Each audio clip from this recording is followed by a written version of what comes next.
proud of you! Oh, sino ba ang pagsasabing mga bata ito? Ang gagaling! Nagustuhan nyo rin ba ang boses nila, coaches, Coach Julie? Ako, I did not just enjoy it, I loved it. Ay! Tsaka iba yung pakiramdam kapag bata yung kumakanta ng The Greatest Love. Parang, it's just so, alam mo yun, inspiring. Parang you're sending hugs and kisses to everybody. Everyone, yeah. Parang, alam mo yun, the world is such a lovely place to be and to live in, diba? Tsaka, hindi lang kami ang na-inspire nyo, pati yung buong mundo na nanonood sa inyo. So, congratulations. Ganda ng performance inyo. Kaya yan, sa sobrang galing ng paggrupo ni Coach Del at sa song choice niya, siya na ngayon ang mahihirapan.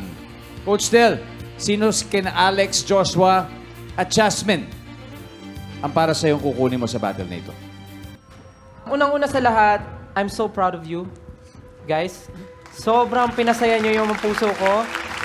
And naramdaman ko, nagkukumpit kayo, pero healthy competition. Hindi ko naramdaman na nagtatabunan kayo. Talagang ginawa nyo yung best nyo to give us your best performance tonight. Wala siya sa experience, wala siya sa galing. Nasa puso siya. Nasa puso siya ng pagkanta, at nasa puso ng bawat isang mga awit kung paano nila ipapakilala ang sarili at boses nila.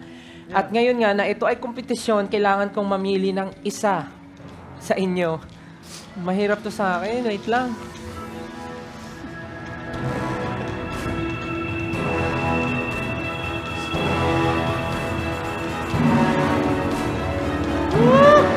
Ang isasama ko sa Team Stellbound para sa susunod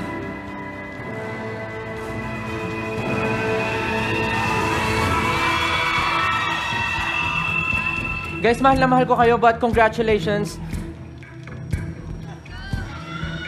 Congratulations, Alex.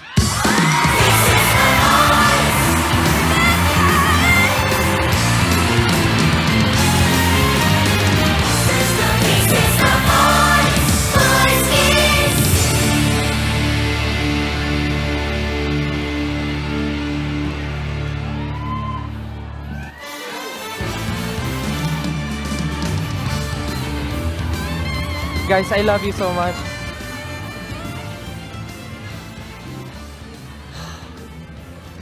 This is not the last, okay?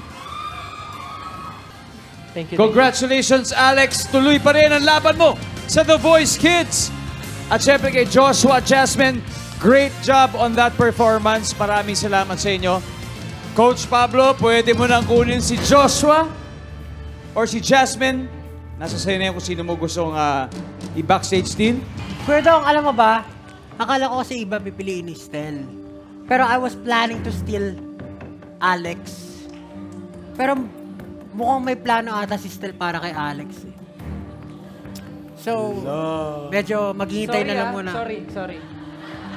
Sorry, akin.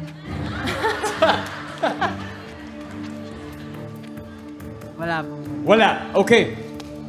Ibig sabihin, we have one group left before we officially end the battle round. At ngayon, bibida na ang Jewel Squad sa pagbabalik ng The Voice Kids.